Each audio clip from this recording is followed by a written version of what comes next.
Yay.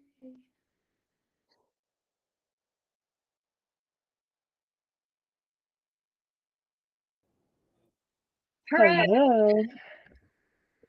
Yay, it worked. Yeah, I think I changed some settings because I was like, I don't want Gemini everywhere on my browser, so I had to change something. That makes sense. Okay, so for today, I was thinking it would be good to let you kind of like lead the way with the research that you've done based off of the most recent translations that I've worked out on Substack and sort of ideas that we've exchanged via text. Mhm. And I can jump in here and there. And then um, after that, there's well, I feel like it'll kind of happen organically, but uh, Okay. the the last thing we kind of like briefly touched on was the possibility of Libya also being involved specifically, um, Yeah. and that has to do with a literal translation that I found, which I can talk about. But I want to hear about more of the geographical and like contextual research that you've done. Okay. So I mean, do you want to kind of explain how we got to the next iteration of the map? Or that was mostly in Substack. Yeah, and I have that recorded, but it was kind of a lot of us just in silence. Us trying to figure out what we're doing. So I revisited points in the map because some of some of the there are a couple of different reasons why we were looking at different places in the map, just revisiting them.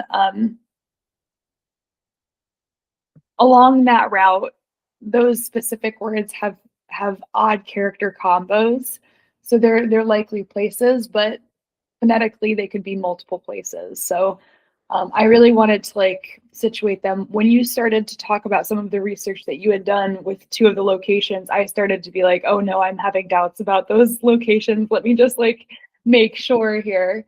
Um, and there is still, one or two locations which seem pretty far off. However, within their history within like the Wikipedia, it says specifically that the names have had multiple different names, phonetic changes, all of this, and that's the Kasir, the place near Mhm. Tangier. And then it's also Dynastia. Dynastia has gone through so many different changes, but phonetically it could fit within that realm, and it really does fit in terms of geography and in terms of Yeah. history. So I left those two, and then the other sort of descriptor words ones I left, and we found some really cool things there. So Oh um, yeah, it was after our last call that you got the key. yeah. So I should. after the call, yeah, that's funny. So like after the call, I was like, something is reading to me like there's possibly two things going on here. And I was like, this looks like this is going to lead somewhere. But I hopped on a live, which was really really fun. There is this really great person. I think their name is Nick, but they always chime in and like they're just like so great. But they were asking questions, and I was showing images of different weaving patterns from that book and Celtic knots and everything. And I was just sort of talking about our process, and talking about my process with the translation side and like the Franciscan sort of trajectory here with our research. Hmm. And at the end of the call, I just like glanced at the map, and I saw those lines in the circle. And I had previously thought, oh, those are probably Aham. And then I Hmm. was like, those are all lines, but they look different from different directions. And I was like, oh my God. Oh my God. I was like, what is the three? Because it's like three lines. Yeah. So I was like, what is the three lines? And then I found tin and fern.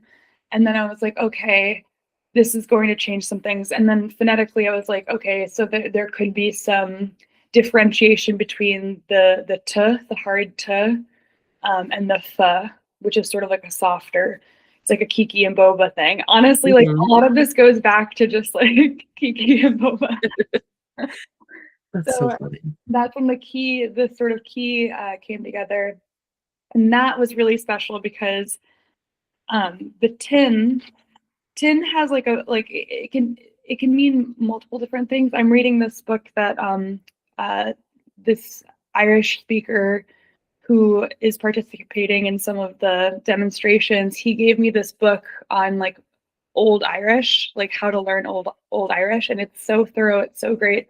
But even in that book, it says that like tin, the actual definition for that character, is sort of variable, and so is fern. So fern has so yeah. All of the characters are based off of a tree or a plant type, you know. But tin is the one that's like kind of different. So tin is like possibly linked to like the actual tin. So or ingot, I guess it's called ingot. And I was thinking about it in terms of sort of different possible readings. And the long neck royal household, that was like a literal translation for one of the locations. We've been kind of like, that's been one of the like most changing locations, I think, because there are so many castles, there are so many like entrances that look similar. And previously on one of our calls, we had kind of gone over like the sort of like outside area of one of those areas, and we came up with like a bunch of different possibilities for different castles. So like the possibilities were so endless for like inside of that circle, the top right of the cartography map. And so I think, yeah, I went into a super deep dive looking at different castles, and I kind of like stumbled upon like the well, I didn't stumble upon it. I was just looking at like the furthest, pointiest parts from the English Channel that would have been like a likely spot on a route. Like the parts of the land that are like pointy, like pointing out the most when you're going up the English Channel. Yeah, what makes the most sense for where a sailor would stop. Exactly. So I was just like looking in the pointiest areas up in here, and there was this, I don't know how to pronounce it, I think it's Kenajak. Kenajak Castle. And when I opened the Wikipedia, it was like tin mining. And I was like, oh, wow. And there's like a bunch of history there that is relevant. And then previously, this wasn't a call, but we had a conversation about sort of the around where there's the spiral lettering. That last word is like the word for recoil. But around that circle, I had sort of described what was being described, and it appears like it's a stopping point for having a drink and having a bite of fish. Haddock was mentioned, and this word for like a drop of a drink. It seems like this this even if the castle is changeable, possibly like there are two possible readings of where it is. This is describing some sort of like stopping point for repose, a drink, etc. And then that led into sort of some research, I think, on both of our ends about uh, Franciscan friaries at the time, and just like friaries in general. And there was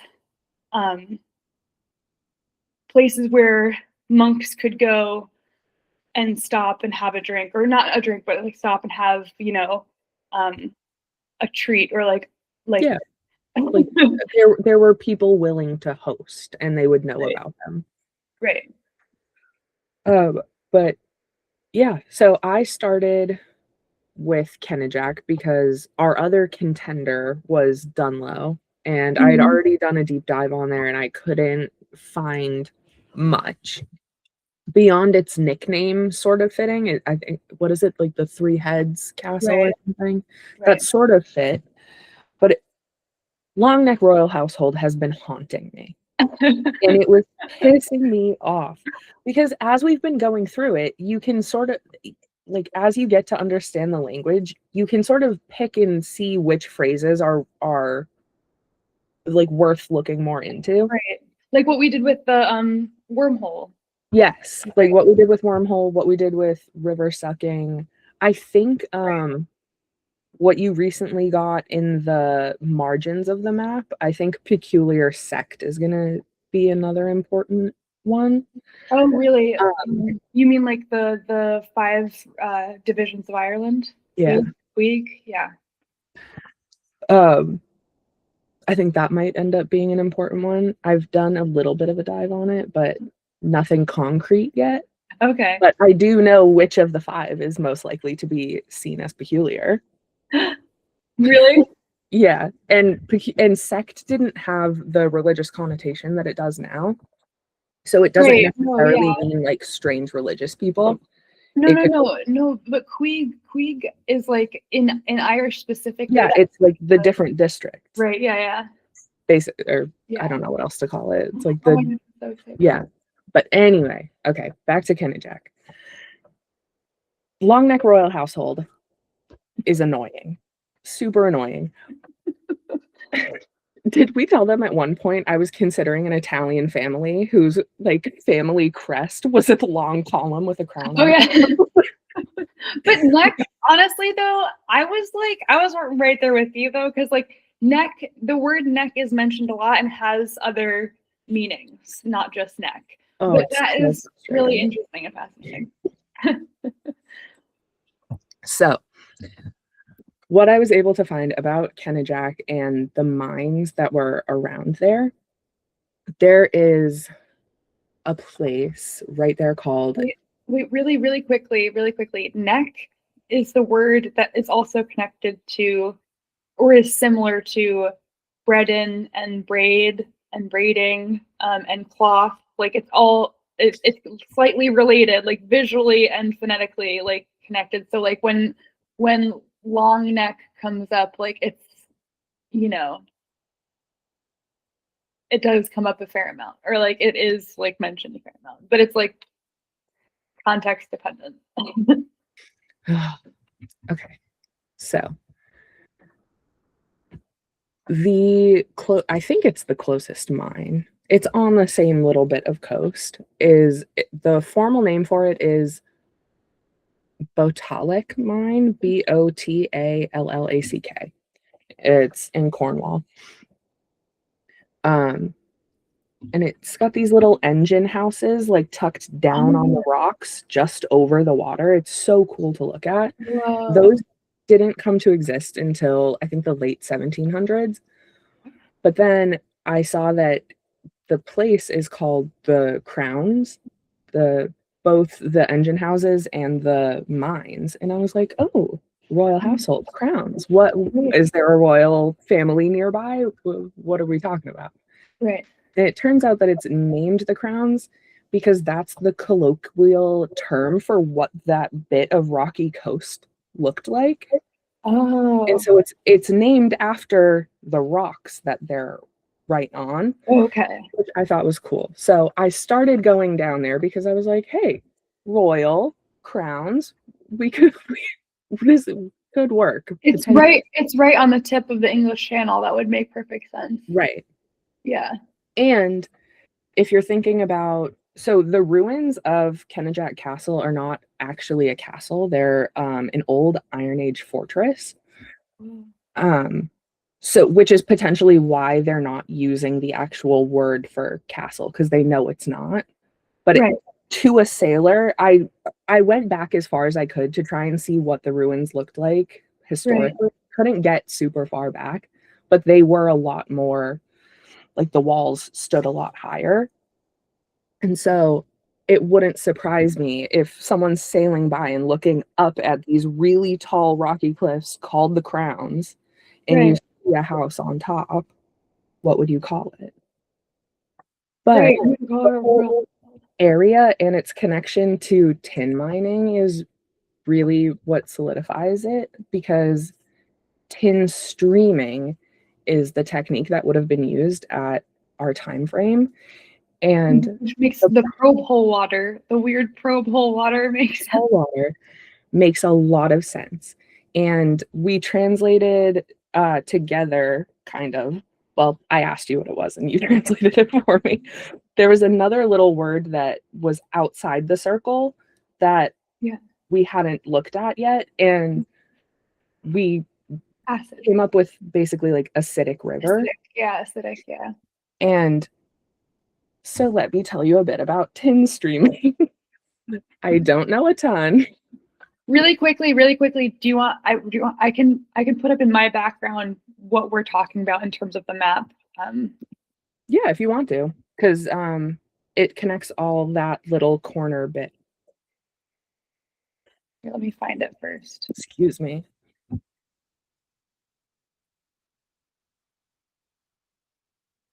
And shout out to Brian D. Colwell. He has a blog post from last year on the history of tin in the Middle Ages. Brian, what up? Brian, you came in clutch for me. He did a timeline from 500 to 1500. Oh my gosh. Detailing like tin all the way from the British Isles to China. Oh wow. Right in our time zone. And so as far back as 500 CE, we have local Celtic and Anglo-Saxon communities maintaining small-scale tin streaming operations in Cornwall and Devon. What? Yeah.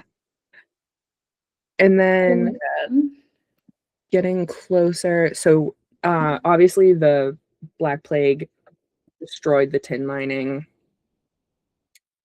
industry, but then it recovers in like 1380. And then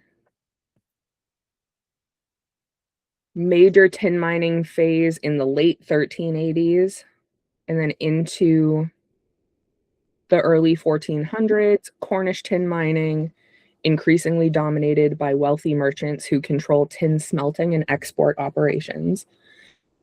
But the process of the tin mining is really what sells it, because okay. Where the acid So it's it's right in the center, right? It's outside of the circle. I think I might be covering it up with one of my labels here.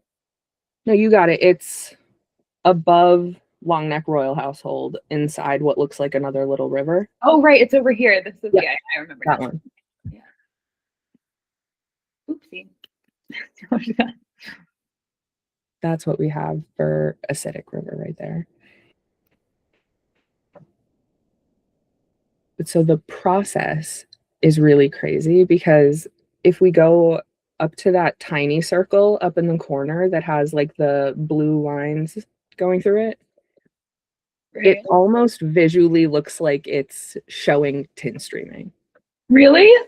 Here? Yeah. No, the tiny circle above the little circle, the big one.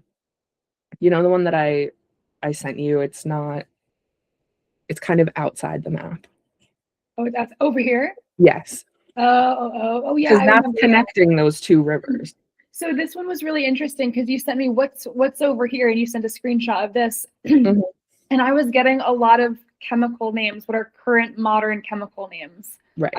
Like aldehyde, like current modern names, which obviously are from older Latin terms describing different materials. What was I can't remember exactly. Let me go through our text. I think we had aldehyde and yttrium. Yttrium and aldehyde came up as possibilities for two of the words in this circle here. And I did a little bit of a dive on how aldehyde would have been used like as a word back then. Right. And it could have been used to describe really like any really strong smelling chemically. That makes sense.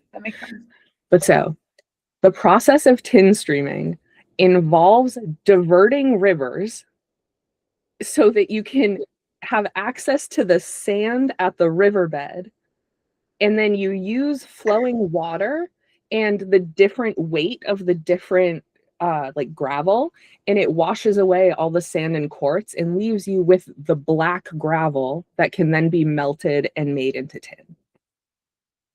Are you serious? I'm so serious. Okay, so many different descriptors like are possibly making sense for one specific section that I'm thinking of in Mhm. terms of like that, but also like I did not know that that was how you made tin. It's well, hold on. I'm It definitely not also gonna. just like looks like that is probably what it's It describing. looks like it's diverting a river, and when extracting tin, it makes the river acidic. Oh my God. So, and we have evidence of them understanding like water and This is soil like acidity. the acidic river here. Yeah. Oh my gosh, that's crazy. And it works because it like where it is on the map is right in Cornwall. Oh my gosh. But the techniques used for extraction follow a progression from streaming through open cast mining, blah blah blah blah blah. Here we go. Earliest means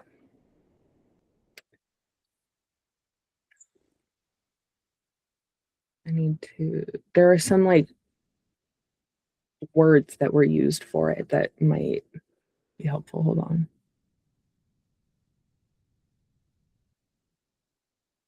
Oh, I've been doing like a little bit of fish research because two other fishies have come up, and sea bream came up as a phonetic equivalent to this possibility here for Mhm. peer.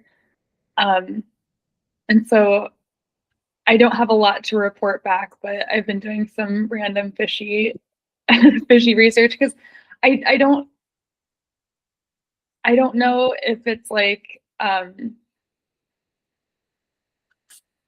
more based on adjectives or like descriptors or actual fish or just like Mhm. referencing, but there are the like layered meanings to a lot of the words. So sometimes I wonder if it's like they purposefully picked a word that was close to the fish that they were seeing in the area. And sea bream do exist in this area and like all along this area. Hmm. But yeah, that's just a side note. Oh, and the other tin was mostly used to make ingots at that point, by the way, obviously. Really? Ingot? Okay, cool. Yeah. Well, that's what the tin. So to bring the viewers or listeners back, um, uh, the reading, the key that I translated, reads as possibly you can read a circle with autumn with these three notches via inward, and you can see it as fern. Outward, it would be tin. So there are two possible readings: a tin reading and a fern reading, which I think is kind of interesting because tin is sort of um, like composite of materials, and like fern is sort of like natural, So Yeah, um, yeah, that's cool. The map is showing so much more than just being a map. I don't really know if we should just call it a map anymore because it's so much. I know it's really so much. And oh, one thing that I talked a little bit about on the live was the idea that this possibly could be a sort of exquisite corpse. Oh yeah, explain this because I wasn't here for this explanation. So I I don't really 100% think so. Looking at it like now I'm not 100% sure of this, but it would be interesting.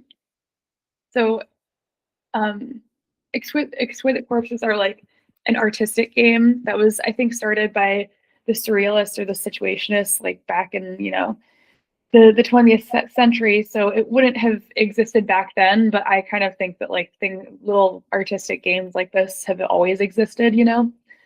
But it's basically where you fold a paper three ways. One person draws a head, and folds it so the other person can't see. The other person draws like a midsection, and then the next person draws feet, all without being able to see the other person's drawing. And then you unfold it, and a monster appears. And it's called like an exquisite corpse.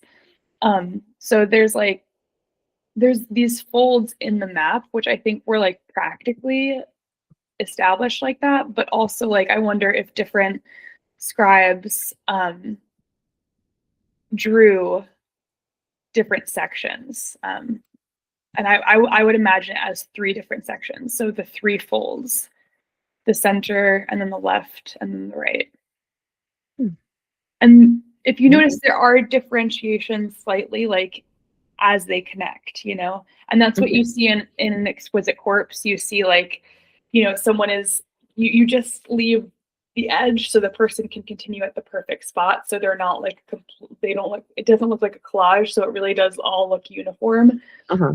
So of course, like they would be able to see the other person's, but it does look like there are slight differentiations in the transition between those three sections. So I was like, it would be kind of cool if that was an exquisite corpse. And it's funny because it's literally like cross sections of hagfish. So it's kind of for the That would be cool. I like that. It definitely does feel like there are at least two distinct sections of the map. And I almost look at it like the bottom diagonal half and the top diagonal half that just I don't know. Like yeah. the bottom row and then the right side feel so connected and then the top and the left side feel so connected. Yeah. And they're also different areas too. Yeah. And this word is still up for debate. This is gonna but it reads like dol dol, which is like loop loop or of two. Because loop the word translates directly to of to or of source, um, or from to. So loop loop, I don't know, it could mean second loop. I know in some languages if you repeat the word it's like two. I think in Turkish it's like that grammatically, like two. Hmm. Or like if you name something twice it's like there's two, you know.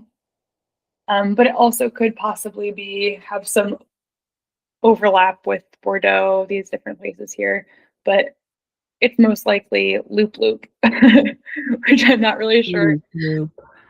Hmm. Um, What is there a word right there? Like those big things sticking out of that top circle right there. Is that a word? Here, Yeah. you can take a look.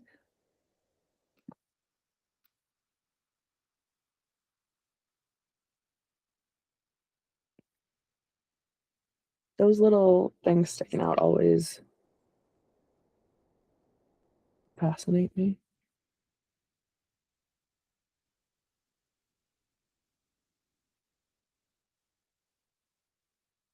But um,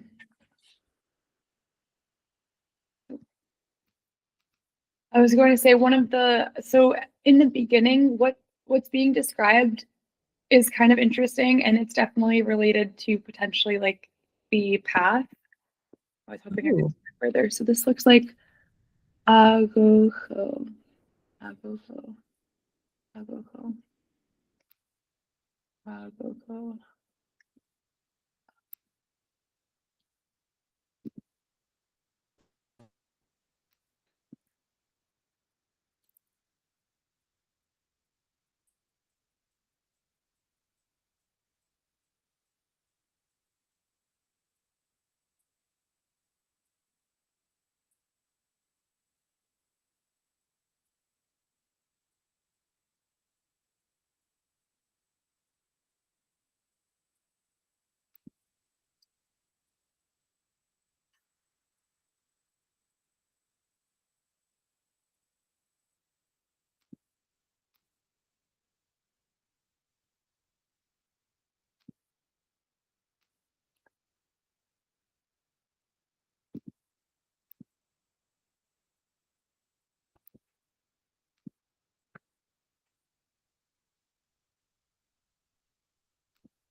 Gobble? But it would be like of gobble. But let me check a couple of other different variations. Yeah, gobbling.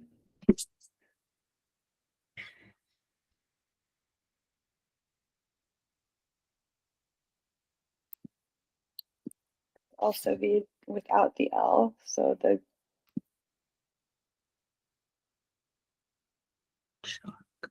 it might be making the noise. What is that called? Words that make noises? I don't know. I know what you're talking about though. It's also a child's name for an egg. That's cool.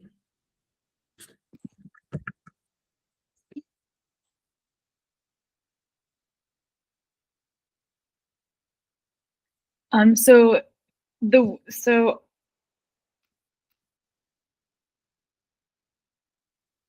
ooh, Hmm.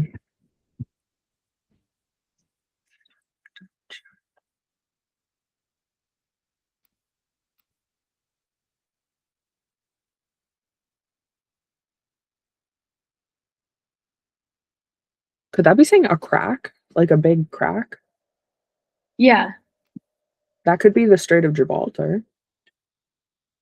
I mean, geographically, that's what fits, but I know that that doesn't sit where any of our other locations have been named. there could be something related to like As a fish or something.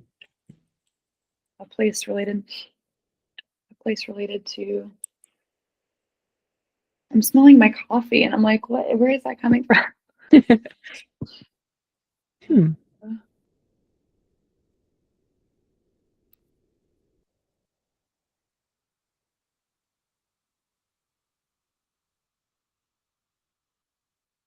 Hmm.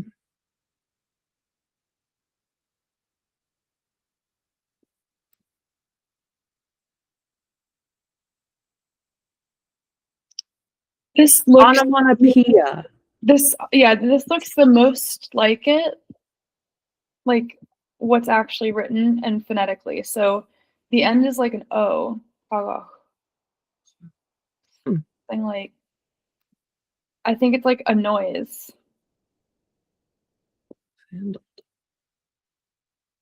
I think it's describing a noise and maybe like an area. Maybe. Hmm.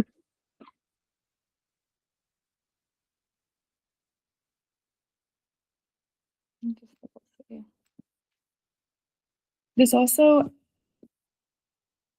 could be an S. They just look so sharp. These both look Yeah. sharp. This is definitely a G. This could be a CH. It could be an SC, but it looks too pointy.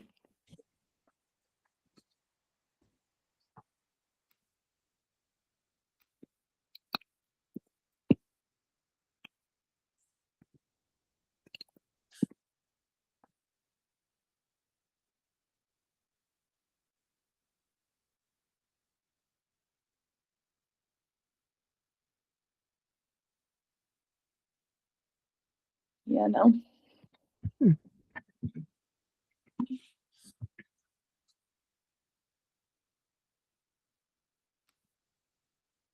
Just looking at this.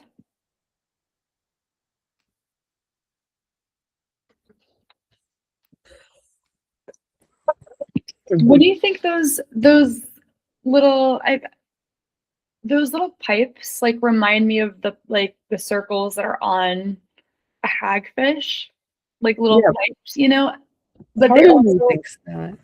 but like tubes are so many different things in the text. Mm-hmm. So it's like And they're all over the center circle too. yeah. And the center circle, like if I were to like do cross sections of a hagfish, like that's where the majority of the little secretion ducts, I guess ducts, they're called ducts are. Hmm. I wonder why that corner has them stretching out so far. Yeah. And it's labeled.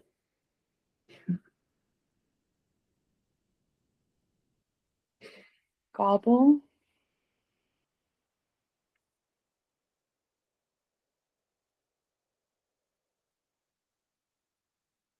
What are the other words that we have around there?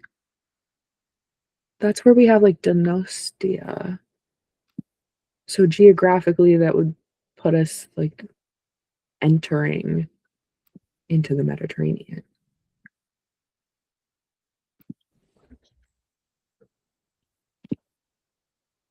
Yeah. So it's labeled in between the Alboran and Donostia.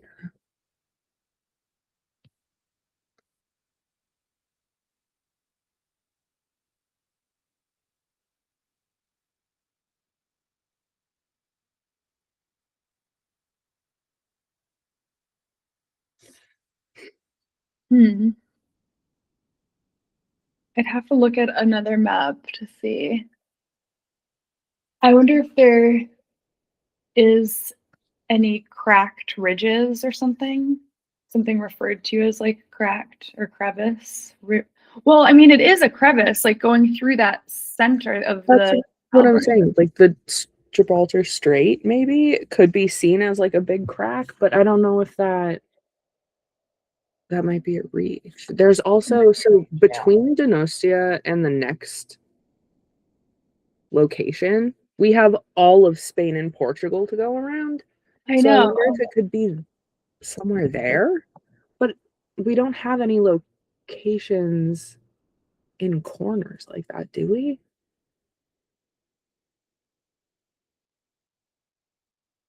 No, but I'm thinking of why there's this huge space between here and this. This is like this is the wheel. Do you remember? So I translated the whole outside of this wheel, and it's basically like describing like the making of fibers. Oh yeah. The is that the what we think could be like the rope making one? Right. Let me try to pull up. Um,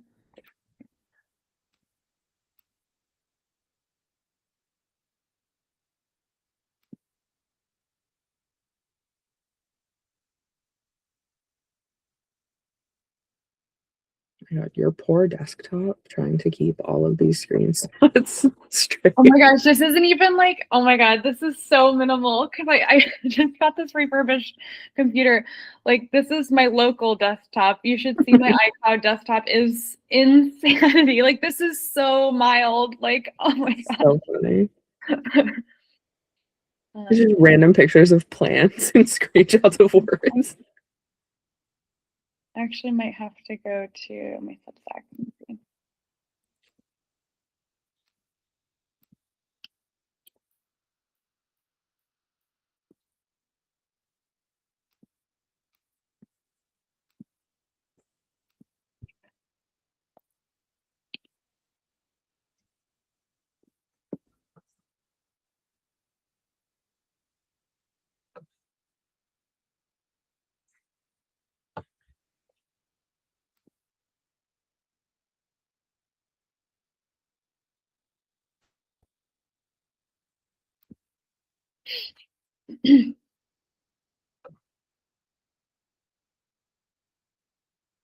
Oh yeah, it's okay. But so the reason why I bring this up is that like there's this word that translates like almost like identical in terms of like phonetics and how it's spelled. The word for stormy, but also the word for like stormy, rough, tempestuous, but also the word for like proper condition treatment. Mm-hmm. So like it could be simultaneously describing like a process of making something, but also the trip or the travel. Right. Gosh. How do you like if you're the person making this, how do you plan for like I don't get it. How I can think, you make a word and know that it's gonna have all these different things? well, the funny thing is, I think that Irish is kind of like structured like that. Like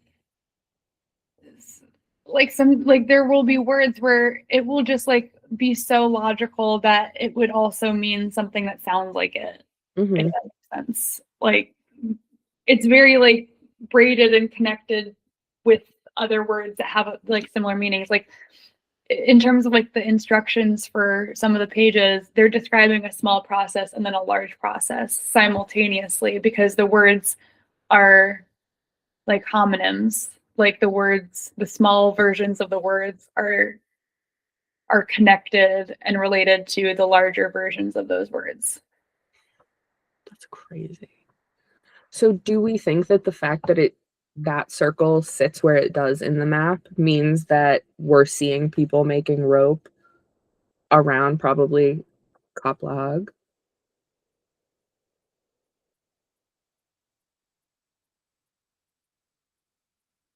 Like, I wonder if the placement of the circles and what it does means that, like, geographically, that's where it was happening, I think that I mean that yeah, right? that's what we're seeing with tin, right? Yeah. Yeah. Hmm. Let's look into what are the people doing in Kaplag.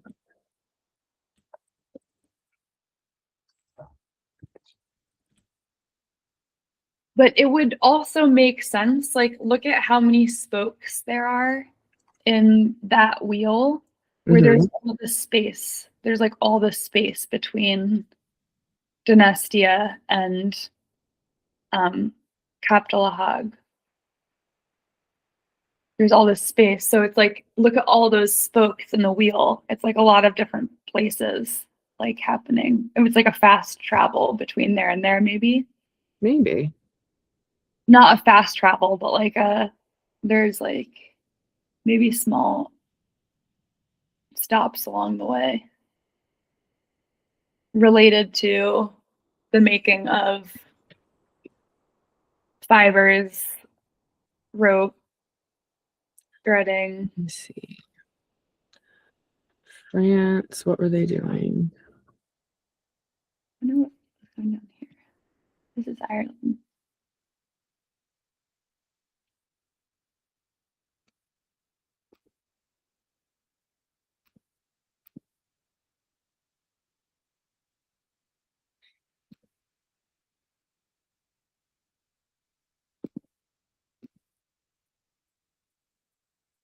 The hell is sea silk?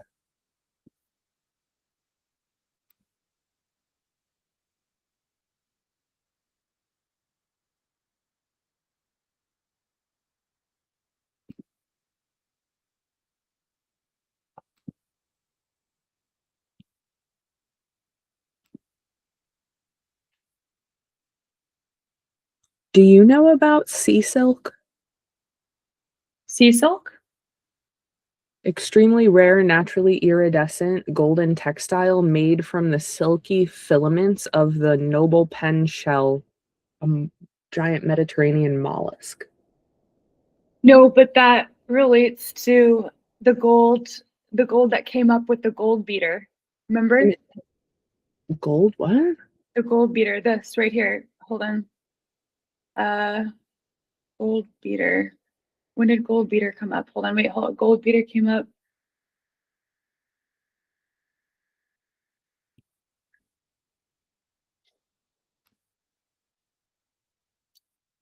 It looks like they may have been making sea silk around Kaplag.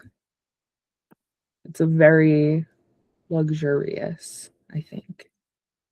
Appreciated since antiquity. Where's that come up? The goal as a possibility for the inside, describing the inside. That is where I was just at. So describing the inside of at the bottom here.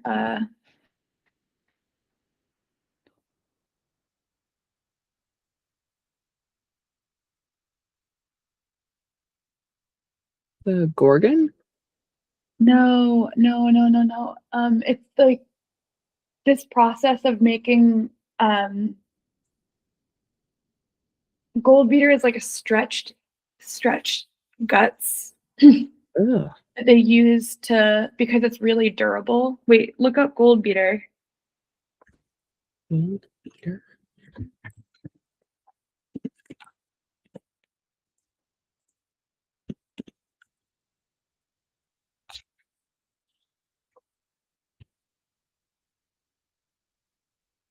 The processed outer membrane of the intestine of an animal? Yeah. Huh.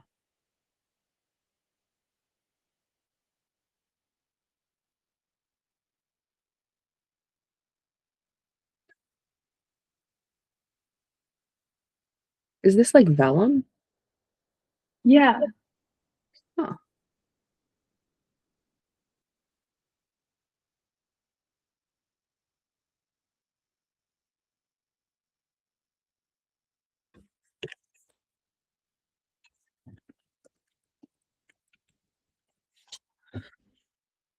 Oh, you know what's really interesting too? Hmm. So, the astrological section where it says, where people think that it says October for the Libra symbol, you know? Mhm. So I had that translated as Arabia. And this also shows you like weird connections between the R and the M that like exist historically in Ireland, which is like why my first lexicon, I had the M as the R. And it was just showing up too often. And I was like, something's not quite right here.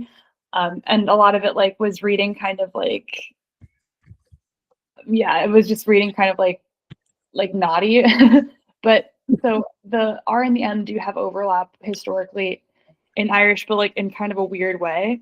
So October, Arabia, um, which in Irish translates to, that's literally what's written also. Like the people that were like kind of trolling me, they were Mhm. like, clearly October. And yeah, like with a Latin lens, if you put an Irish lens, it's Arabia, which is like evenly substance, and it's showing like the scales. But Ray, which is R E fata, Ray can mean so many different things. It comes up so many times in the text. It can mean moon. It can mean a stretch of land. It can mean so many different things. It can also mean like evenly or fairly, but it means like evenly or fairly, um, Hmm. like distributed, like ray. It can also mean row, like a row of plants. So ray means so many different things. R E fata. But if that R was an M, and then it was Mia, essentially MEA, Mia, like Ria, Mia. Mhm. Mia is the word for scales, like a scale, Oh, like to weigh a scale. that's so cool. Isn't that interesting? And then the word substance there, bia can mean food too, food or substance. Oh, So like weighing food or weighing substance. that's so cool. It's like way more literal than like Libra or like October. Wow. Um, but let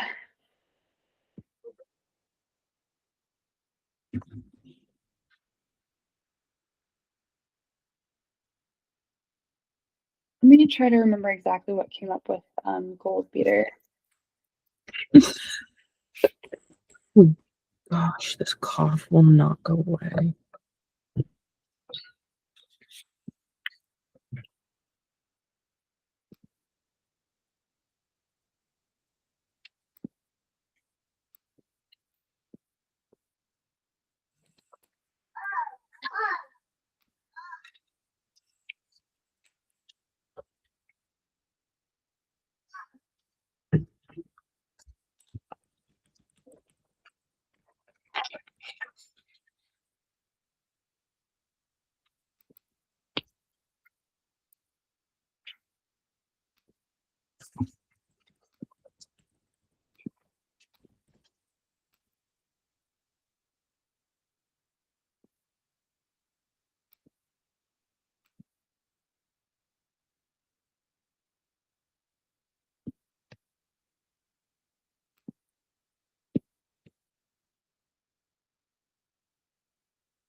Mhm.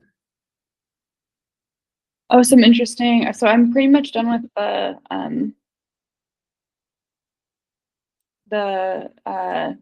plant identifications. I haven't posted all of the ones that I have. I've only like posted Oh, a handful. nice. I was like, I don't know. Something seemed more important, but there's some really interesting ones that came up.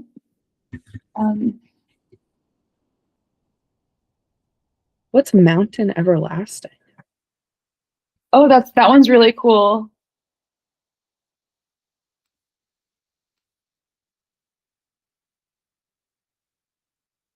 See, look how it like has little holes in there. Oh, yeah.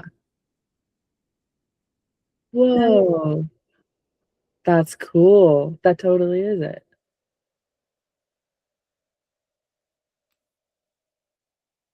Plant names are so pretty. What do you mean a plant is named Mountain Everlasting? But that one wasn't an exact translation. So one thing that like made everything like kind of streamlined is I found like the prefix for most flowers and the prefix for Mm, the buds.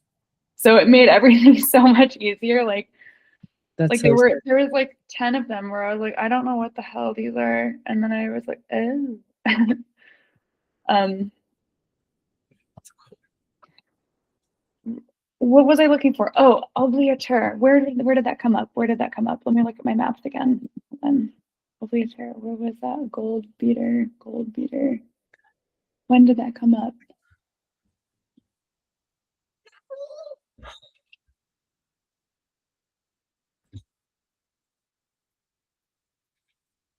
Gold beater. Gold beater. When did that come up? Hold on. Obliature.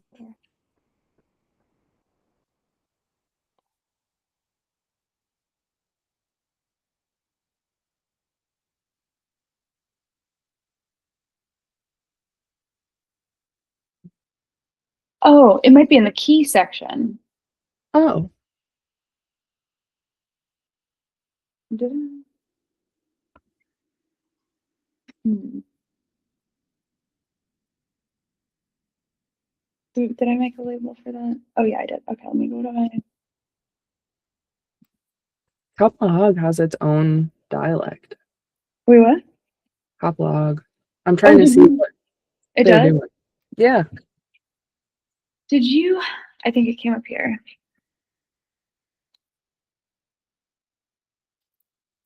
Yeah, it did. Yeah. Oh my God, I was gonna go crazy. Okay, so this here. So depending on inflection, the first word, this long ass word, Hmm. depending on inflection, I imagine it like right off the bat when I see this, I would break it up into words, like into like segments, like and I Yeah. think that's one of the reasons why it's read several different ways is like so different readers can read it or understand it. But look at all the different meanings for this when I break it up and when you read it together. So from excision, operation, small chest cavity. These are all of these words, and that's a literal translation. And this is exactly syntactically what is written. Huh. From church estates, parchment. That's another interpretation of it. That is so crazy. And this is another one from cultivated land, small potato. A quick, easy, rousing call to counsel, double notching. So it's referring to the double notching here. Hmm. And then another reading, and these two readings are taking the O as just an inflection or like the starting of a sentence, so it's not Okay. included here.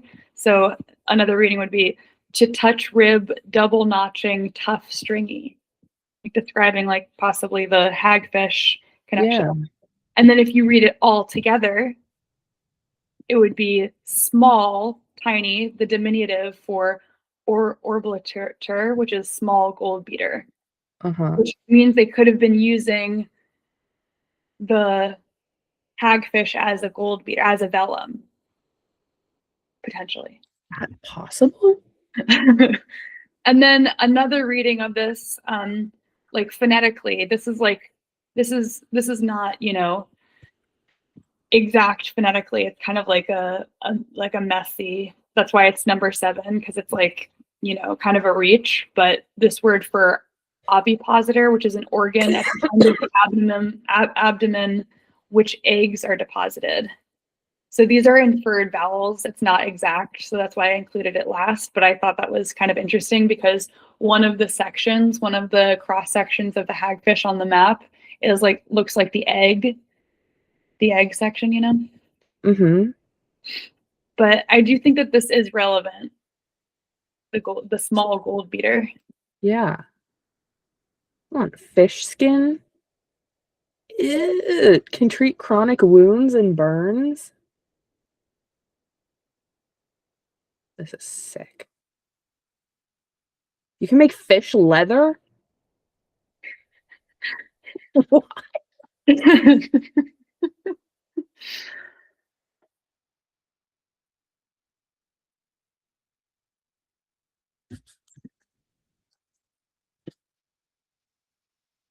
It does seem kind of like also like you can do a loop. Like it does seem like there's like this idea of like retracing south. And that's sort of a combined definition, but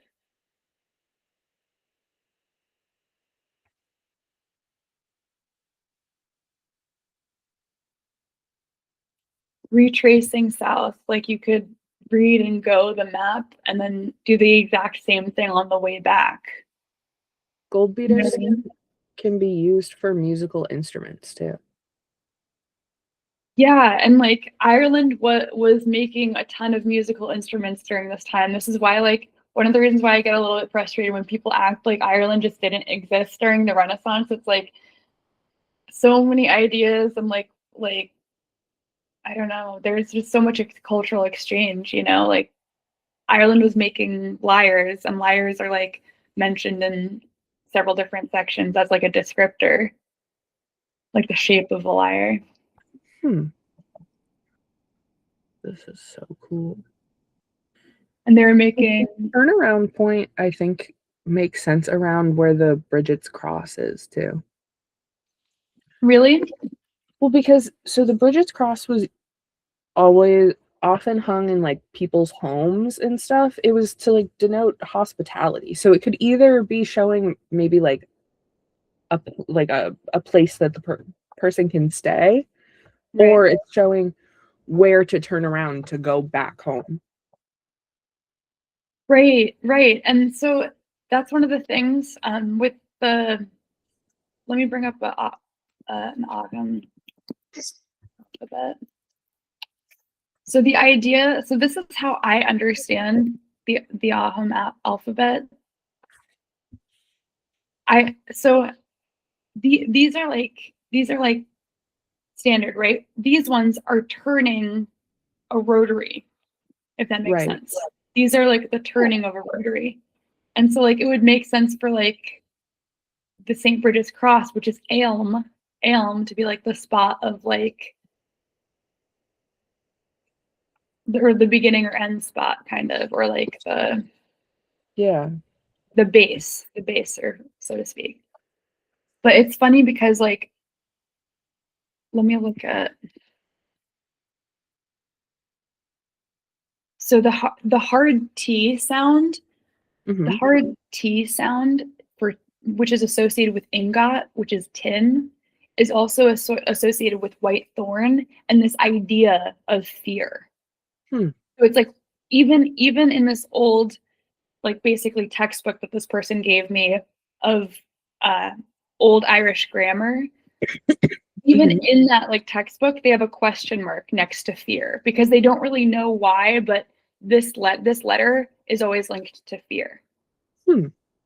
And I think about that in terms of like the religious leaning readings of this Yeah. are kind of more fear oriented or Yeah. warning oriented or like thorny, so to speak. And then the sort of like loose fern reading is much more natural, water, wavy, Totally. sweet, That's soft, so cool. sweet, soft, tender, like these words that come up. But it's also like associated with this idea of like protection. Mm-hmm.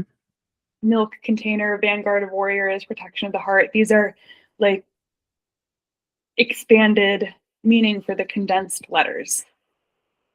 That's so cool. These kennings. Oh my gosh, it's so cool. Oh my god. Should we go on to Oh, should Libya? we talk Libya? Do Okay. you want me to start with like why Yeah. I suggested that we look into Libya? Yeah. Okay, so I've been revisiting some of my older translations because when the tin fern thing came up, I had a much better idea of, okay, there's a reason here for some sort of playing of readings, right?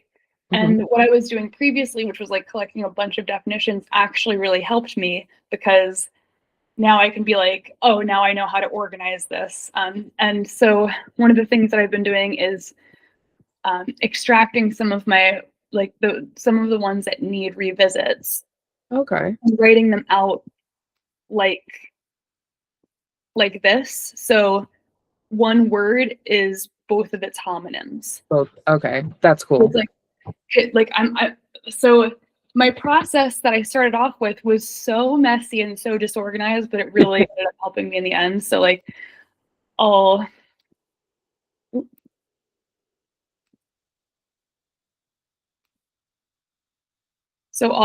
I would like I'm now extracting different pages that needed revisits and just organizing them like this. Um, Cool. so there is some there's some some things that are like possibly romantic. I don't know. There's some teasing, some humor like that I'm gathering. But I was going to say Libya came up as a phonetic possibility for page 4, which is technically page 1, I think. Let me see. Oh, that's so cool. Yeah. So like this page also there's a phonetic equivalent for the word harpooner, or like harpoon. Hmm. Um, and this scribe is totally different from the other scribes.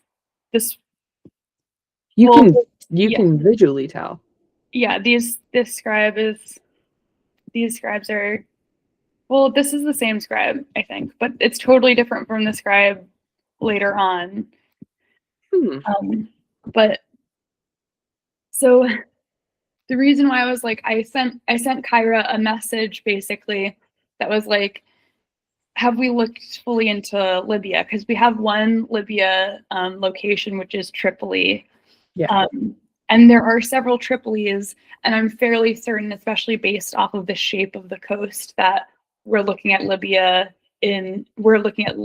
Tripoli in Libya for that one spot. And I came up with this kind of phonetic uh, equivalent because I think originally I had fawning on, licking on, because I didn't even consider Libyan as, being an option, Right. And so like I revisited this, and this is possibly describing someone from the Aran Islands and then someone from Libya. That's so And cool. it's also talking about this radial kind of mocking or like teasing. There's like certain words that are like describing a grudge, but also like a loving. Frenemies? I don't. I mean, like if that's if I'm including all of the different homonyms. Of course, you have Right. to be a little bit discerning. But like I, yeah, International is. enemies to lovers? That would be crazy. But it kind of always goes back to this sort of meeting spot, also a meeting spot that's like in a sunken reef. Canal of Basin is coming up again, where it's like the dock. Duga is like one of the most repeated words. um and this idea of like being uh discreet about conversation. So mention of gossip, um and this is only part of it. And there's a reference to the 8 leaves, the 8 leaves here. Oopsie. So that's how I was able to find out what that is. So That's if you cool. count the leaves on each stem, there's 8. So this is one of those ideas of like magnification. So this is not what it looks like, Right. but it's including both of the colors that are involved with it, and also Mhm. how many leaves to expect on each stem and what the bud looks like. So it's like a combination of like each It's like a visual aid for every phase that the plant could go through, right. really. And this is That's so cool. eight leaves. That's how you can distinguish the woodruff. It's 8 Uh-huh. leaves. And it has really specific roots, which are kind of like Hmm. fabricy. So where does it say woodruff? Uh, So the woodruff same is, line yeah, as maybe. it's just the way that it's described is little madder and or woodruff, and that's like what I have it it described as. But it should also be noted that there's like this kind of reference of like a dog, like a dog in the sense of like loyalty. Oh my God, loop loop again. Loop loop, yeah. Oh wait, let me so there's a ton of these. I'll only go through the first couple of them. So again, like the idea of this is like the first sentence of the whole thing. I'm not gonna Okay. show you the rest, but um so right here. So this word little plot not, which I think is just like a saying that I'm not aware of in Irish. I like it. Like it's not just a little plot connotations, and it's related to words that sound like soft talk, flattery, inflated, large mouthful, shell. Hmm. And then the word that has a word meaning maturity, strength, but also it's like opposite, which is like shameless, rude. And then the connotation is wealth. Hmm. Young, new, intellectual slash ingenious connotation, overflowing, sleep,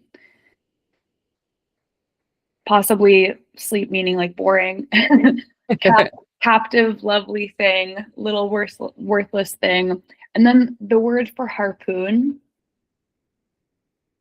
Hmm. and then the word for cross linkage, crosswise, pale gray, pale green.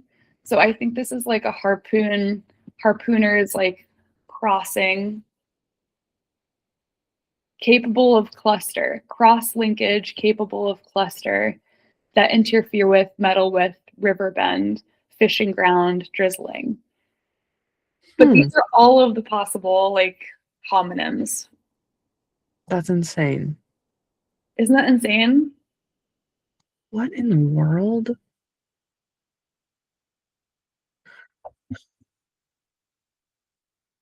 I'm obsessed with how one word can have connotation of captive and lovely thing. Well, it's bra and bria. So the words are literally like this, bra and bria, depending on how the person would say Hmm. it. Hmm. But it's kind of romantic. Yeah. Like being held hostage by love or something. I don't know. Huh. That's crazy. And fishing ground, I just want to be really, I just also want to say something interesting. So this is crazy. Okay, so Rhea, let me just show you. Okay. Everywhere where I have Rhea, or sorry, not Rhea, Ray for moon, I'll show you. Mhm. So Ray, it means moon. It also Yep. means stretch of ground. It also means row. It also means level, smooth, easily, fairly, moderately. This is like where I thought it was being used for the scales, right? Right. Now, if the R were to be an M in some sections, because the R is sometimes an L if it's really long and it's crossing through another character. Okay. right? So like sometimes it's an L if it's crossing through another character and it's extra long. So the actual R character is variable. And originally when I started translating, I thought it was an M, right? And the translations were sometimes way too far of a stretch, way too poetic, you know. Gotcha. But occasionally, I think one scribe is using the R as an M, and I'll show you why. Because when I go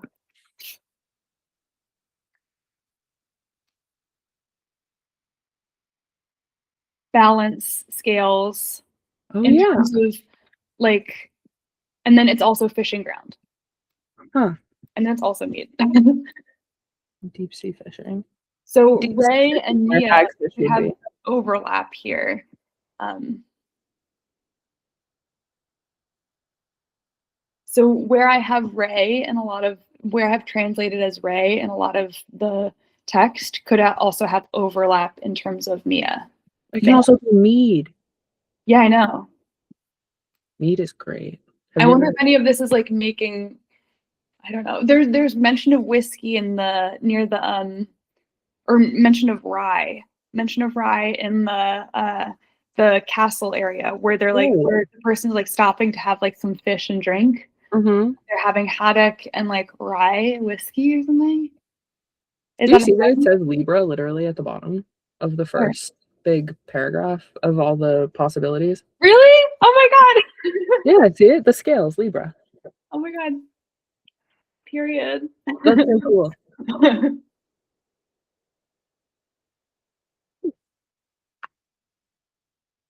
Whoa.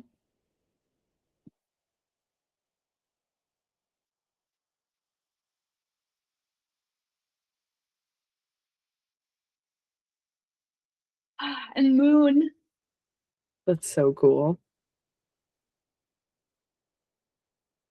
the measure of wheat. That's why it's related to mead. Weird. See? You see Mm. what I mean? Yeah. Oh my god.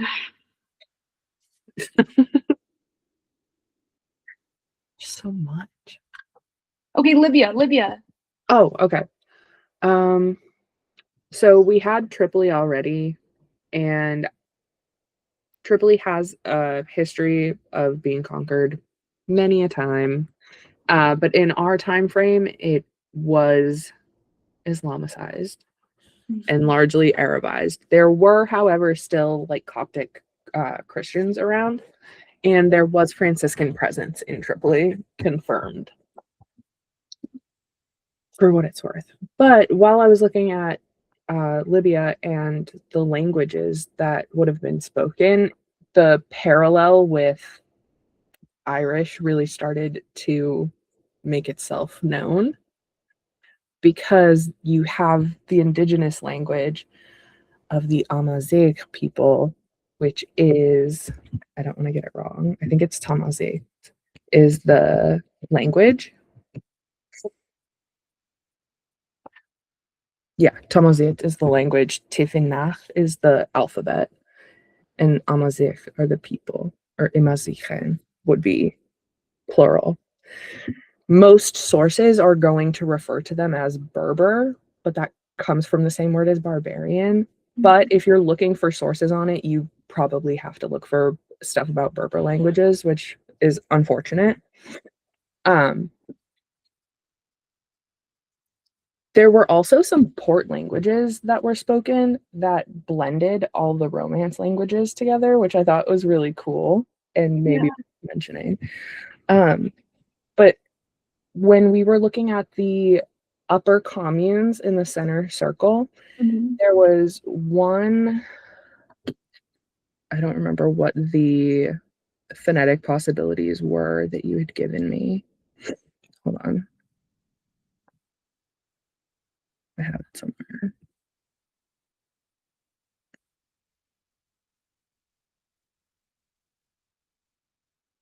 I think it was an exact match. I think you had one that was a Togo, Mhm. and a Togo sits on the island of Tenerife in the Canary Islands off Oh, of Morocco. yeah. And I was able to confirm they were Amazigh in our time frame. and it was spoken also in Xar the Xar Sigir place.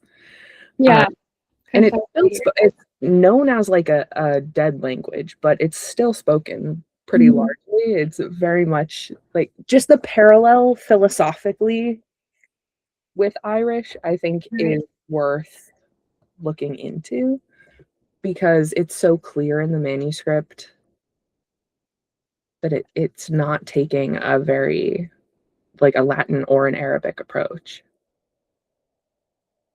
And there's so many dialects. right.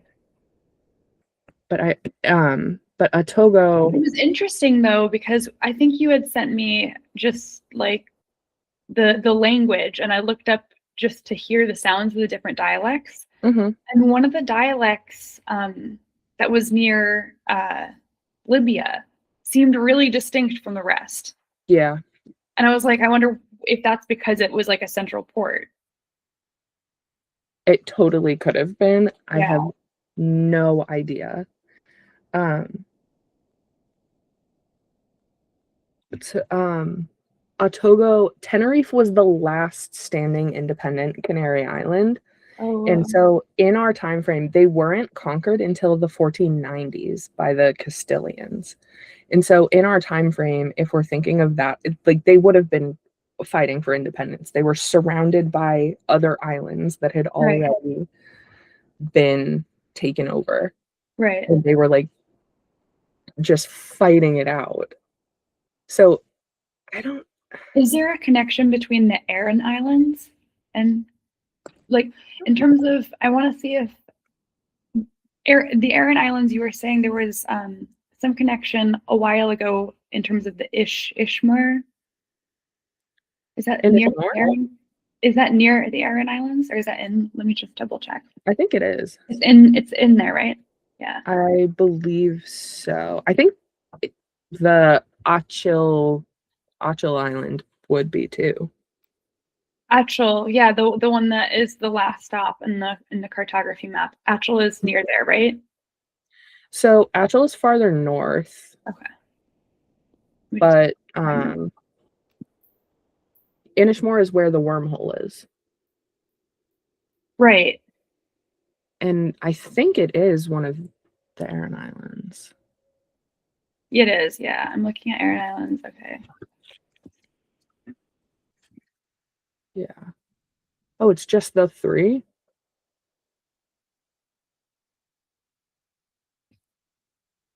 Oh, so yeah, it's just the three islands on Galway Bay.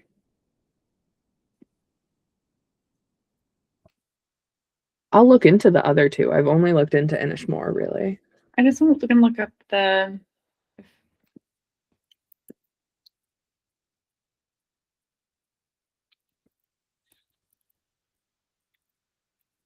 I guess Inishmore is also called Aran.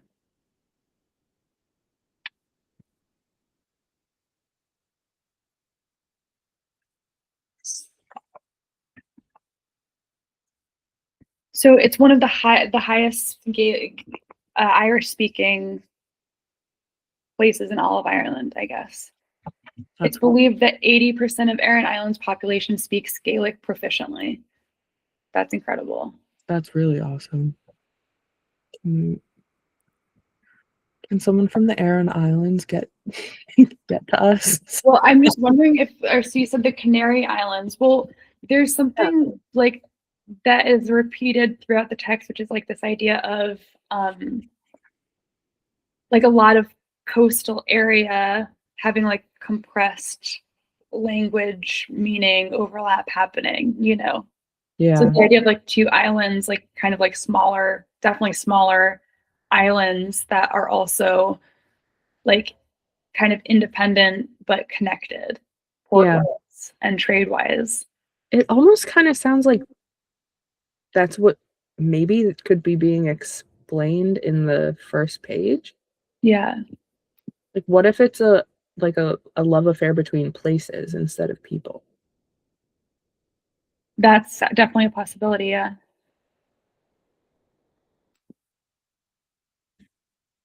Mhm.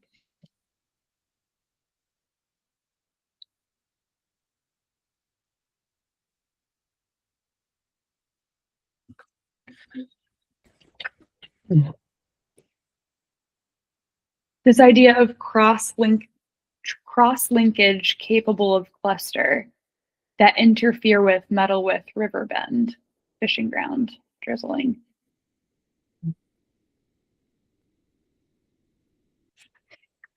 I like this idea of this is also sort of going back to like the Oscar Wilde quote about like how Irish sort of embeds itself in because of colonization had like the combination of the languages like had still embedded itself within English because English kind of took over and then it it sort of like acts as in my mind like visually like reading the text and like reading what's happening it's like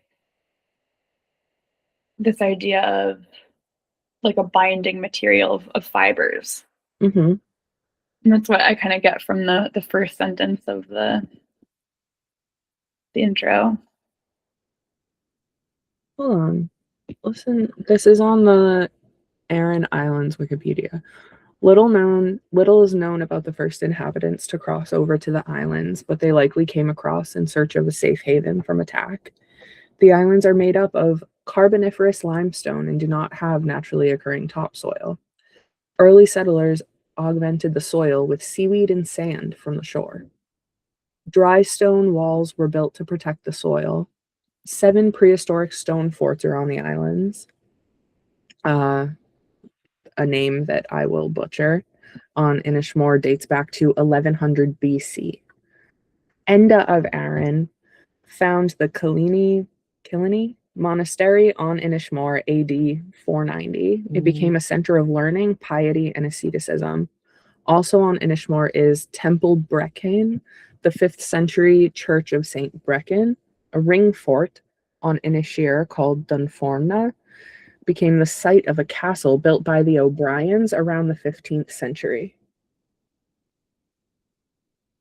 Whoa. Cromwell soldiers destroyed the castle and all but 2 of the 7 churches established by Brechin. Whoa. That sucks. That sounds very cool. I want to see. I was just looking up where seaweed comes up in like other sections, like the women in the water that are like under the arches, the small arches. And this word for fishing line or cord line, which could be referring to cordile, portus cordile in Greece or not in Turkey, Mm-hmm. like the same word, is also has a connection to seaweed. Hmm. Of seaweed. Sailor's laces.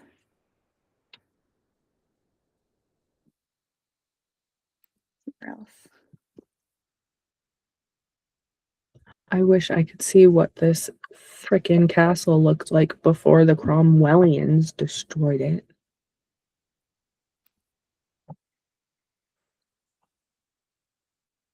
Oh, 17R is all like an aquatic plant.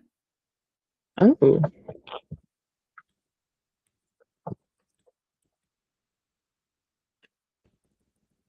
Floating seaweed.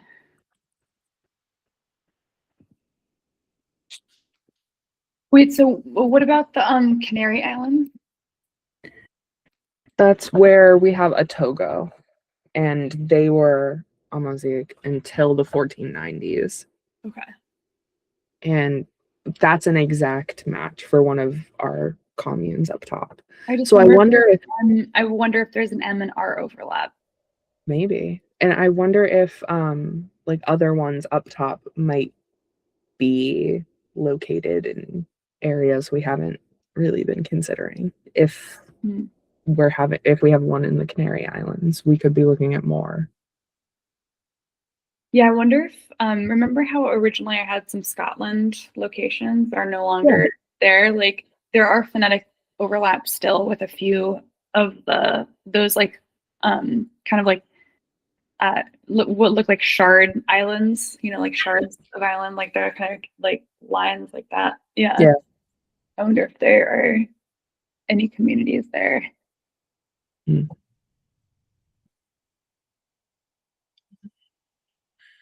I'm trying to learn about this O'Brien's castle.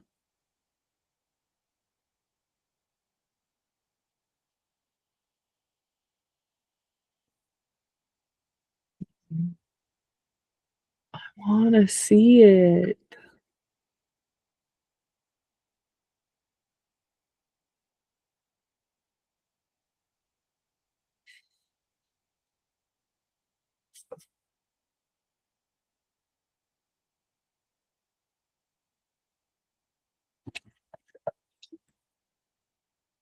Did someone paint it? I've been having to look at paintings to try and get an idea of what places looked like before now. I lost connection for a second. What did you say? Oh, wait a minute. What?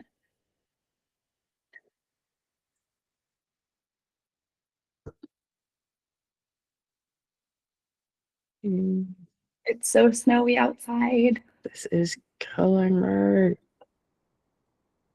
I'm trying to get an idea of what this castle on the Aran Islands looked like before it was destroyed. Yeah. So I'm trying to find like paintings or drawings or something. Let me see the words around Livia for a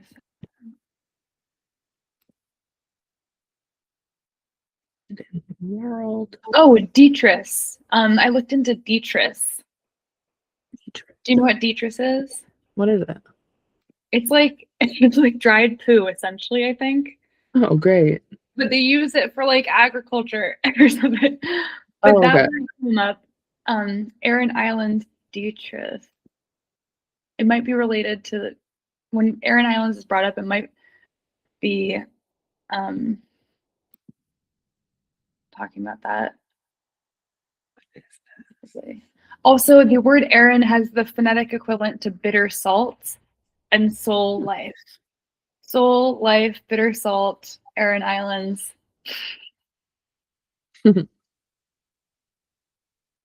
Detritus.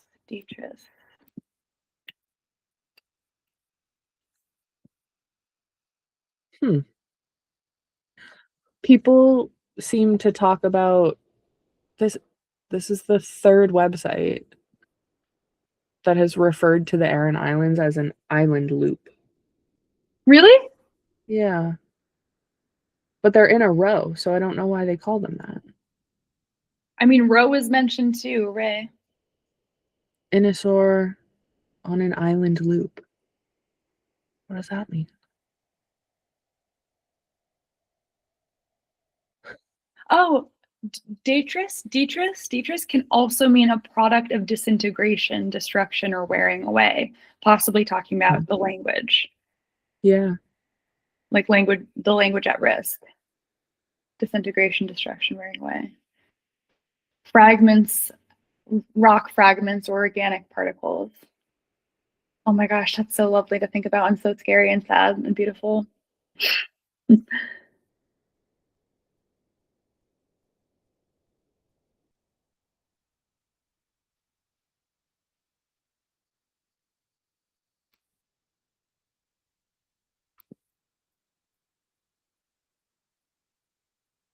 One of the smallest of the Aran Islands has a sacred well that never runs dry. It's the only one on the island that is said to have the power to heal. Oh my God. There is a flower that I was like, that doesn't make any sense. But wait, hold on. Wait. You said it's it doesn't run dry. It doesn't run dry, right?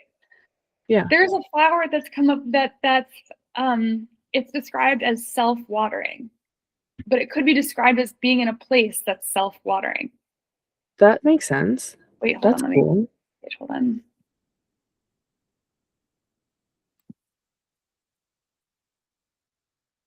This is one of the earlier ones that I just revisited too. I think it's like the second page.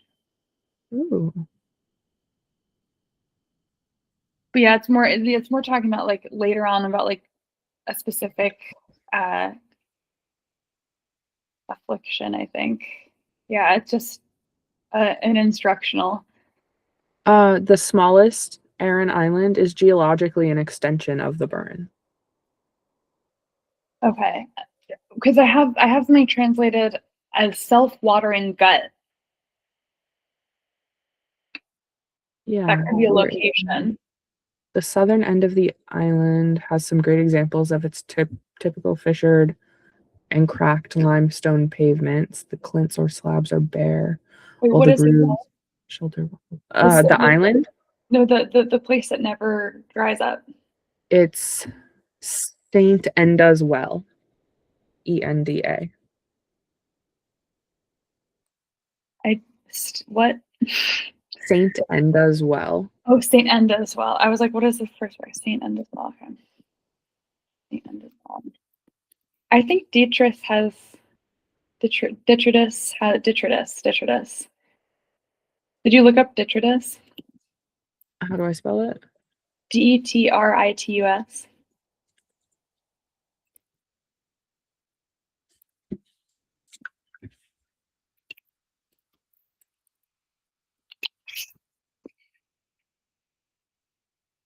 It's like compost. Yeah. That's cool. Oh, this is so cool. Yeah. Legend has it that if you go and walk around it and see an eel in the water, you'll be cured of your ailments. Are you serious? Yeah.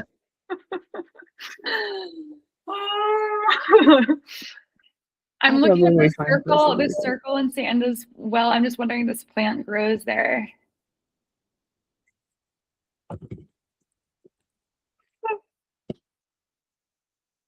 Oh my god.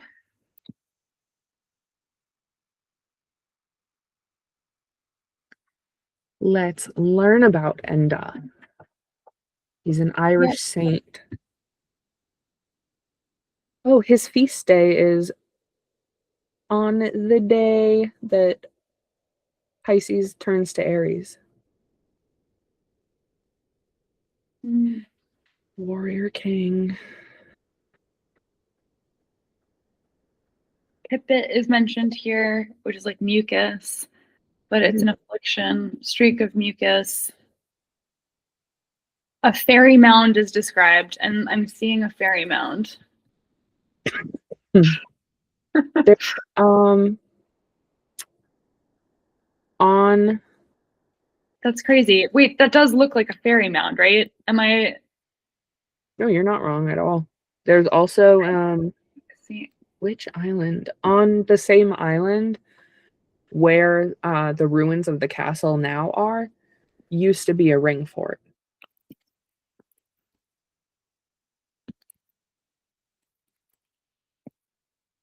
called Dunformna.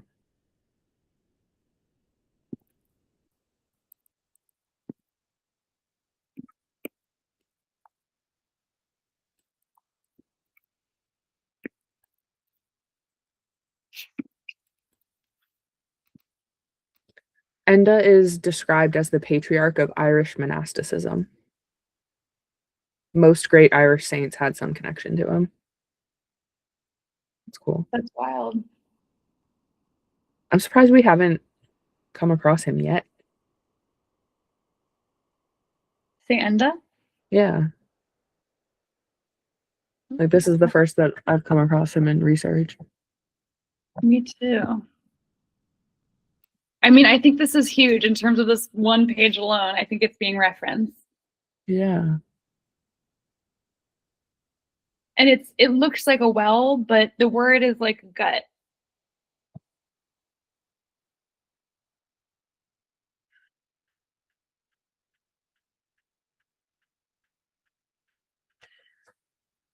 Mysterious warrior saint. I'm on LT at work.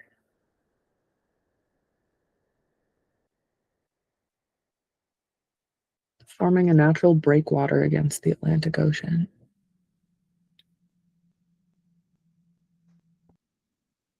all of the Aran Islands are an extension of the burn, I guess.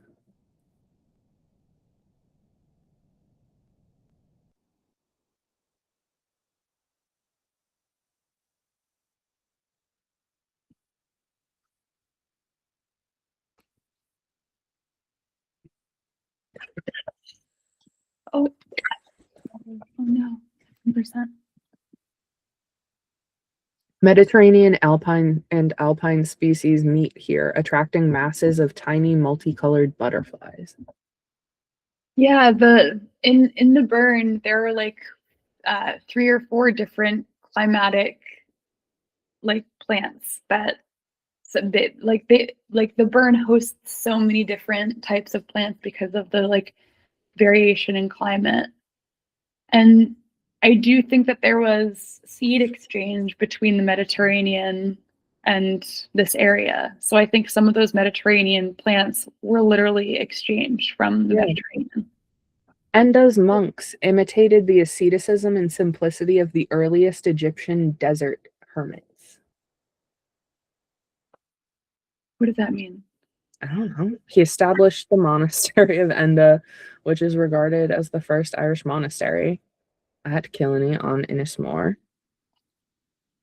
Blah, blah, blah, blah, blah. He's also established another monastery and several others across the island. The monks at Killiney, the monks lived a hard life of manual labor, prayer, fasting, and study of scriptures. The monks of Aran lived alone in their stone cells. They slept on the ground, ate together in silence, and survived by farming and fishing. How the hell do they know about what the early Egyptian desert hermits were doing? I mean, And there there fucking was so much like migration, you know. died in 530. Died in 530. Wow. So Yeah. long. Born 450.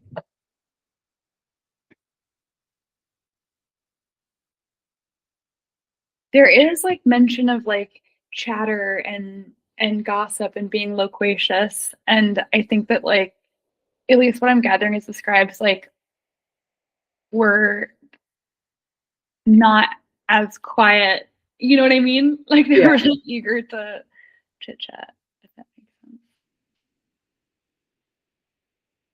Which is funny because it's like there's this whole element of like Franciscan culture where you're like very solitary, you know, Mhm. like monastic communities in Ireland are like very solitary, and then you come together and like work. Hmm. Personal holiness and community life. They procured their own food and clothing by the labor of their hands. Some fished around the islands, others cultivated patches of oats or barley in sheltered spots between the rocks. Others ground grain or kneaded the meal into bread and baked it for the use of the brethren. They spun and wove their own garments from the undyed wool of their own sheep. They could grow no fruit in these storm-swept islands.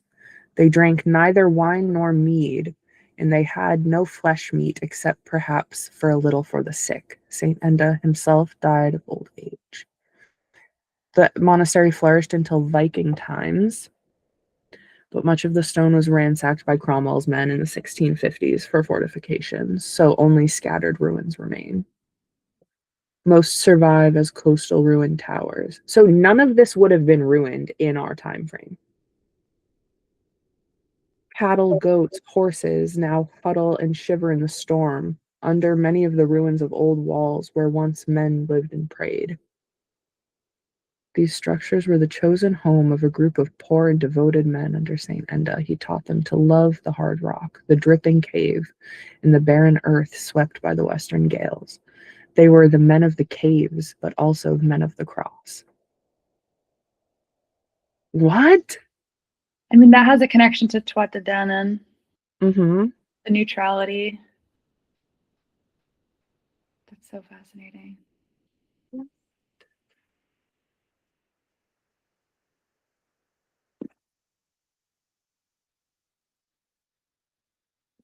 Mhm.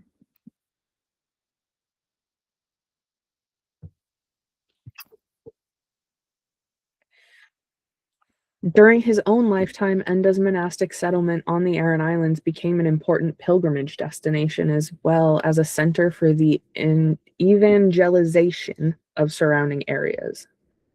At least 24 canonized individuals had some association with Aaron of the Saints. Wow. Does it say anything about the 1400s? I'm trying to see. Talks about the well. Hold on. Holy Well is situated the approach road to Silver Strand. Pretty. Silver Strand. The Lord be with you. Oh my gosh. I'm Sister Sarah. Please don't Sister skip this Sarah. video. Our Sister Sarah sounds like a robot. It is reputed to have been the resting place of Saint Enda of Aaron on his way to the Aran Islands. Local tradition has it said that Saint Enda used it to spend the night here on his way to the islands, and that one day a well sprung up as he prayed. Through the years, pilgrimages were regularly made to the well.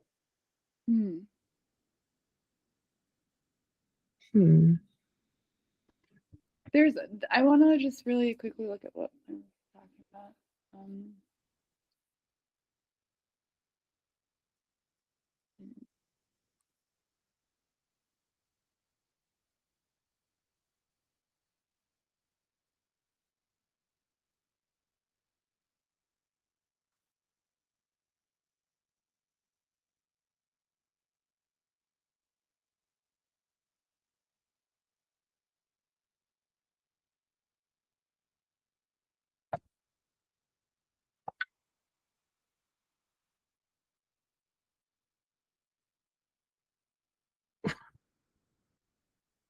Lauren, get back in.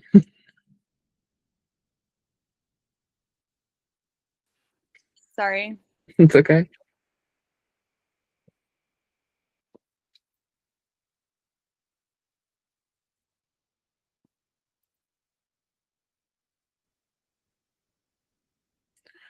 Who is Saint?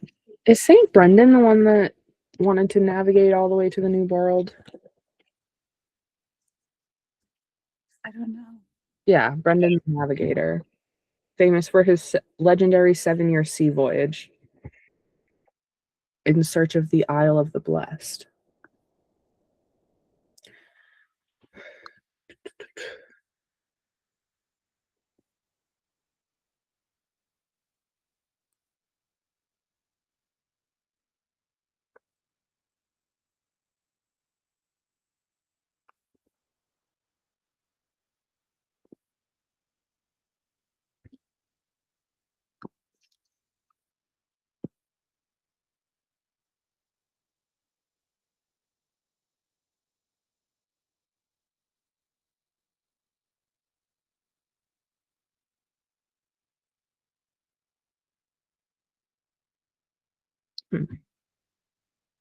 What are you looking at? I'm looking at the flower that is there, or the bud. It's being described as alden flower, but so I thought it might be the alden tree root or tree bud, but it's not. I don't think. I think it's closer to.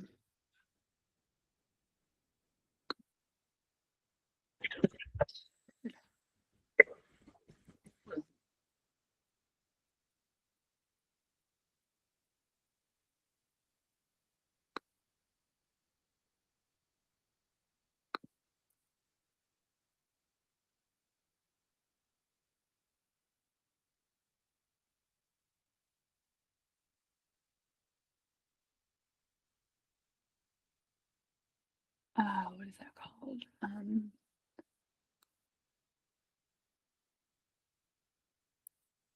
Is it pathweed? Oh my gosh, trying to keep up with everything. It's like I never work in order, so this is always like, what was that thing that I did? Like pathweed. It was called pathweed.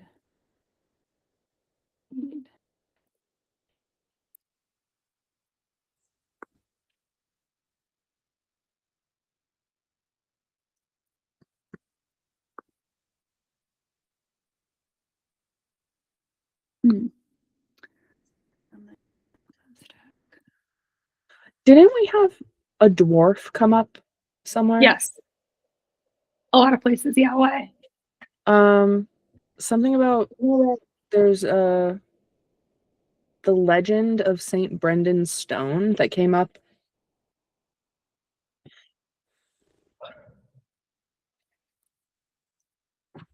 It, hold on, it's bizarre.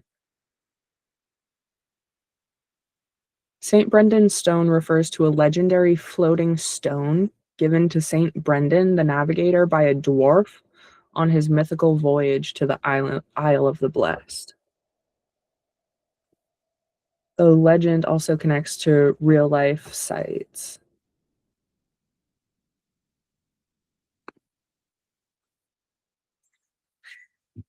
It's said that the stone will float on water and the gemstone on it will point the way to St. Brendan's Isle.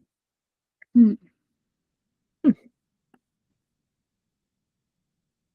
Brendan. Yeah. I wonder if that's come up. He came up a couple times. Nothing crazy, but he's known as a saint for he did a big voyage looking for the Isle of the Blessed, and so he went all the way up and down like Scotland and Ireland and went to all those little islands, and there's like a lot of his name is mentioned in a lot of these places. Okay. Scotland has a stone shelf on a hillside near a loch where apparently he would sit and teach his followers and stuff. And then there's an oratory.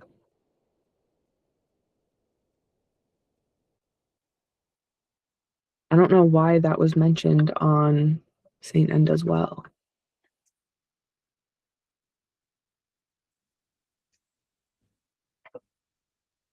I don't know the song.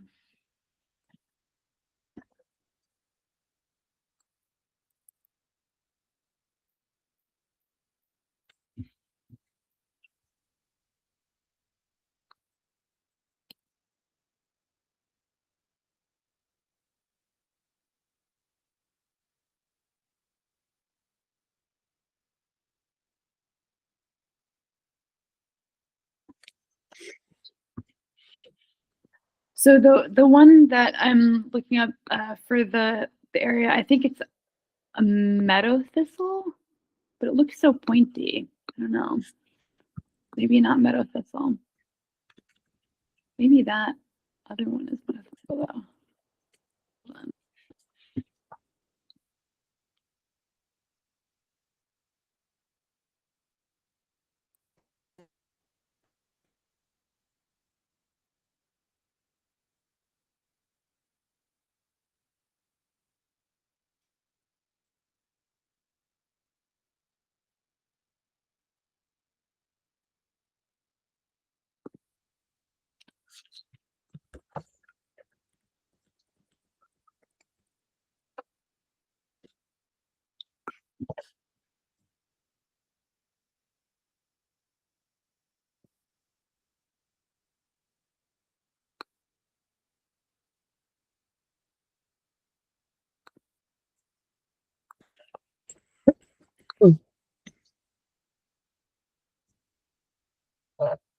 Hmm.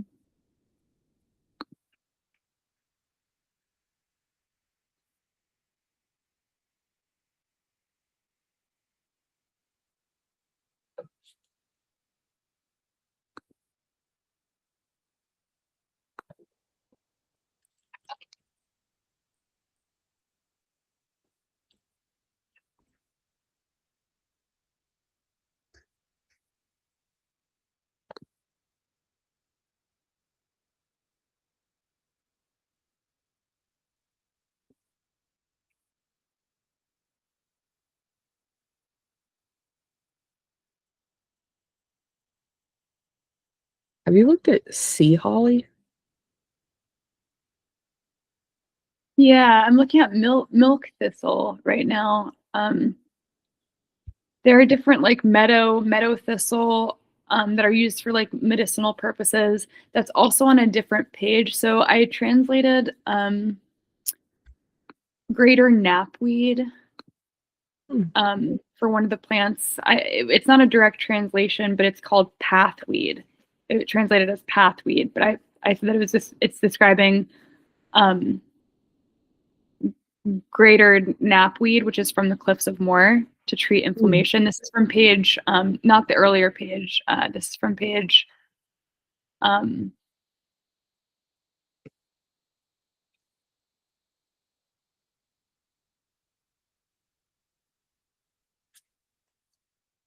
54. But it looks similar to the page to the plant on the well page, the Enda's well page. It looks similar. Which one was the end as well page?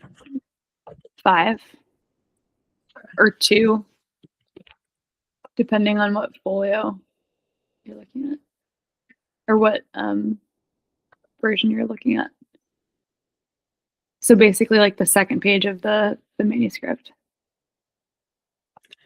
Looks like They look the same, or they look similar. sea holly has the same appearance as thistle. I think greater knapweed looks actually more like 5.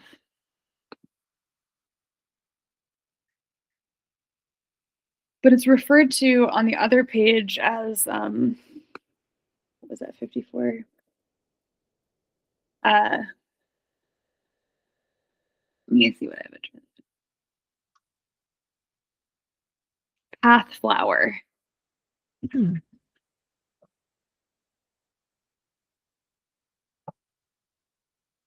And it has a vague reference to honeysuckle or woodbine. Braggot. The 54R is the braggot wash. Talking about like using that as a wash. But I think they're both part of the same plant family because they look the same, right? They look similar.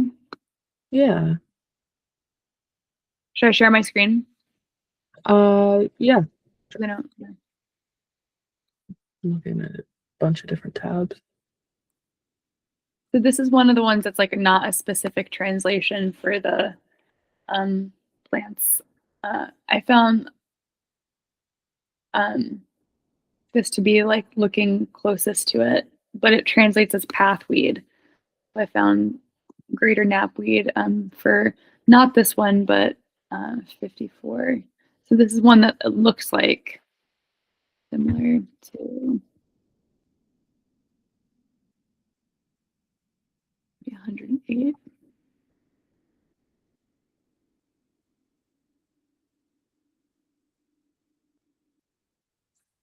This one, right?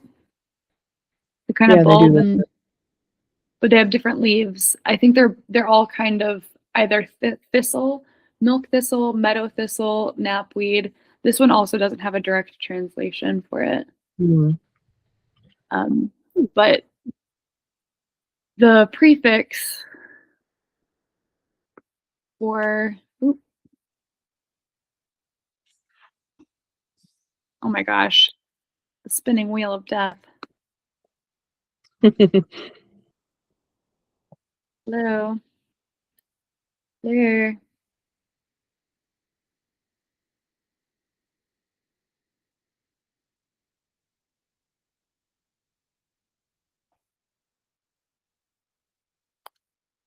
So antho is here. Oop.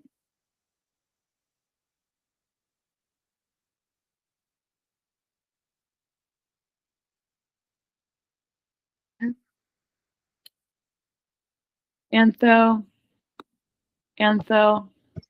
Oop.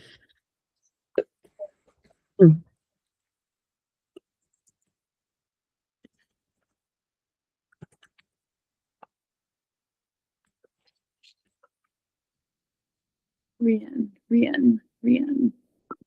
Jesus Christ. Have you looked at the cat's ear lily that's on there on that island? That's a crazy No. looking flower. What does it look like? Like three fuzzy cat ears. It's so Want to share your weird. screen? I look it up. Wait. Look it up. It doesn't look like the picture. It's just I was looking at things that are on the island. Cat. Yeah, cat's ear lily. Cat's ear lily. Mm-hmm.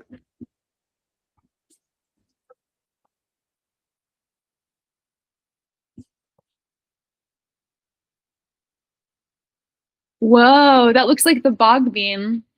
That looks Isn't like that bog crazy? bean. I wonder if it's part of the same family as bog bean. Wait, have you seen bog bean? Bog bean? Bog bean. Let me show you. Um,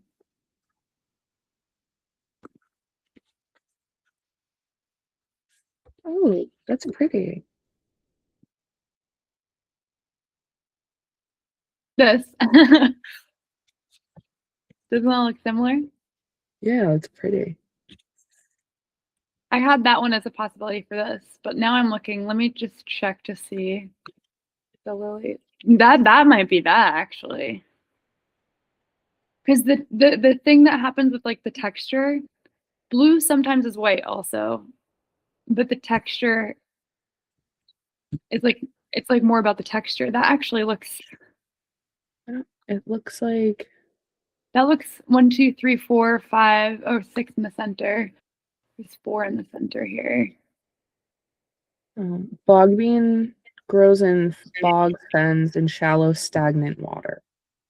Cat's ear lily grows in woodlands or meadows. Does it have 4 though? I don't know if this is actually it. It might be.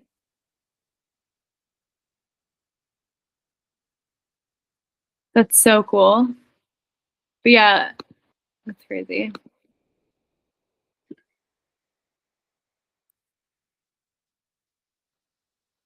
This is a cool one that I found for it is a direct translation for notched fold flower, which is Huh. Acanthus mollis, and it's showing all the stages of it. So That's cool. these are the leaves. Look how specific the leaves are. Yeah. Whoa. And it's like folded when it blooms like that. And it has a little like sunshine little Yeah, spiky. You see that? It's just what's pictured. And then it's also like a bulb. that's so cool. When you look at this all together, it's all the different components. Isn't that neat? Yeah. I love this. Oh my God. I could do this all day. Right? I do this all the time. Last night I stayed up so late. There's only one freshwater lake Want on to the see another really island of cool one? Minnesota. Yeah. This is another direct translation. So this is the word for yew, for like yew tree, but they don't use tree. And then anth is the prefix for all the flowers. So that's how like it's super easy to find out the flowers. You just look where there's anth for the prefix. Um, and Mhm. so this is anth, the prefix anth, just INTH, anth, EO. This makes the sound E-O, EO, antheo. And then look, that's what it looks like. Whoa. And then let me show you that. Where's the photo? 48R. Hold on, let me see. It's 88.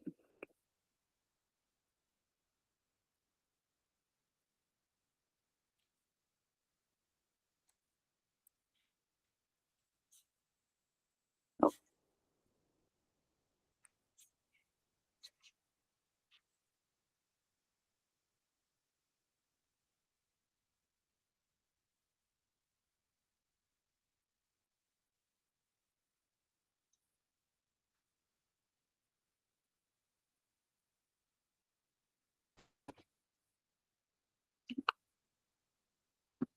Is it? Hmm. No, I can't find it. Hold on. Where did it go?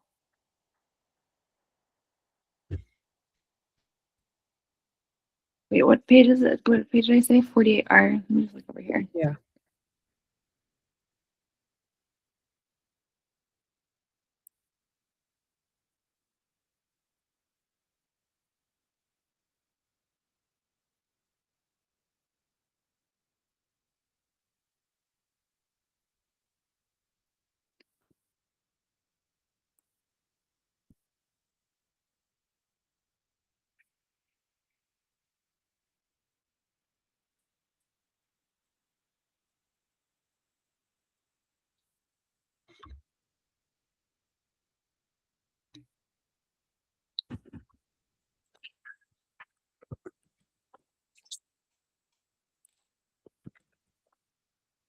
Why am I not seeing it? Am I not? Am I like? Am I insane?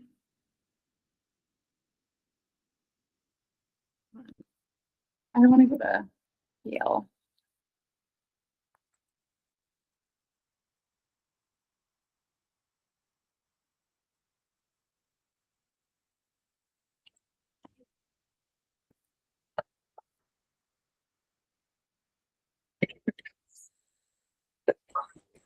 Hmm. Uh, so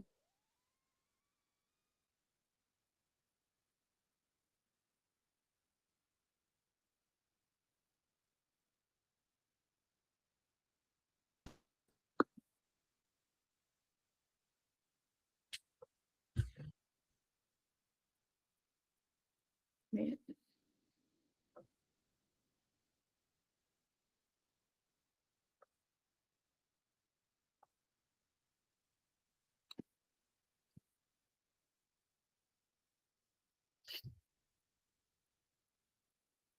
Oh my gosh. I'm so I need to stop sharing my screen. I get so annoyed. Oh my gosh. Just let me look at this.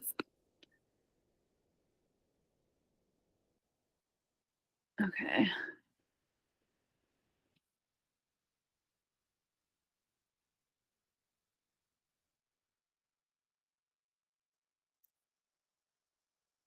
The smallest of the Aran Islands has one singular freshwater lake on it, and it seems important for some reason. It is like just in absolute contrast to the rest of the landscape. The islands were once covered by forests before being cleared for farming in Neolithic times. I'm so glad I'm not using this as like, let me just make sure that I have the, I'm going to take a screenshot of it. Doesn't that look exact though? Isn't that crazy? I just want to make sure that I grab the whole idea. That's so cool. India. Yeah. India. Oh, there it is. India. Actually, there are a couple of different ones. Actually, never mind. India. India.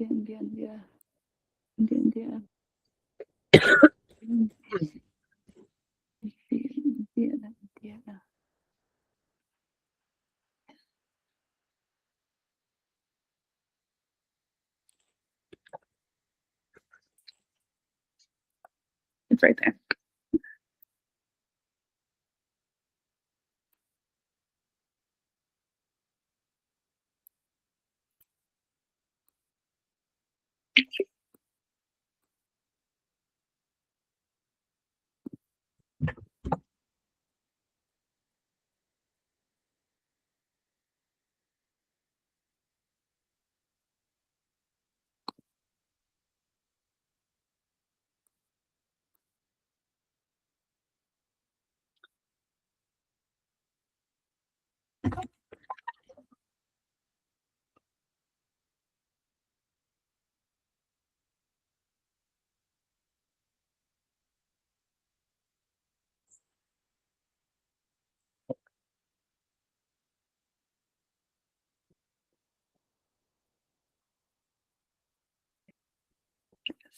I'm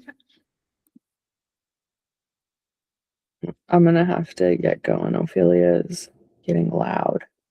Oh yeah, you gotta go. All right. This was good. This was fun. We actually delete this one back. This was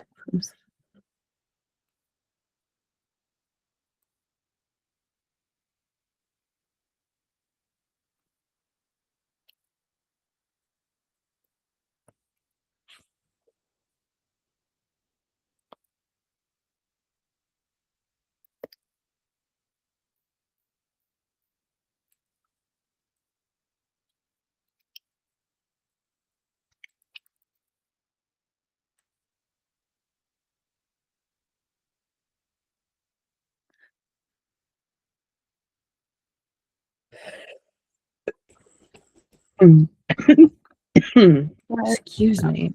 Ugh. Here we go. Okie dokie. Let me stop sharing my screen. This was so fun. I feel like there's a lot here. It's so hard because I feel like we make so many different connections and places. Yeah, we end up finding connections while we're talking. I feel like End is significant. Canary Islands, the language that I can't pronounce. How do you pronounce it? Amazit. Amazigh? Yeah, there's like a little throat action in it. Amazigh. I feel like that's significant. I feel like Libya, Aran Islands, Canary Islands, significant. And as well, for Yeah, sure. I'm gonna keep looking into the Aran Islands. Oh, the acidic water tin Yeah. was incredible. That was amazing. Okay, so many different things. I'm trying to do like a recap of everything, but there's so much. I How love the long? map. This is great. I'm always gonna keep going back to the map. I love it. Okay. All right, I'm gonna keep looking at history of the Aran Islands in our time frame and get more context about that area and see if I can find more about the Canary Islands. Awesome. I'm going to do more of these like revisions and collections of different sections, and specifically have like sections where I'm comparing and contrasting like scribe A and scribe B, or like language A and language B. Because the beginning stuff is super different and way more poetic and more involved. The later stuff is way more instructional. I think a little bit less poetic, if that makes sense. But it definitely feels that way. Yeah. This is fun. I'm gonna say the first one feels a bit more feminine. The first one? Yeah. Yeah. This is fun. I'm having a blast. There's something like kind of like romantic about it. Yeah. That, you know. I wonder. We'll see. All right. If you come across anything that you think is like just a weird phrase or anything that could be location, let me know and I'll look into it. For sure. Have a good day. Say hi to You Ophelia. We'll talk later, I'm sure. Yay. All right. And I might post this to YouTube, but let me know if that's cool, or if we want to talk about it later. If that's fine. Okay. Yeah, perfect. Yay. Bye. Talk soon.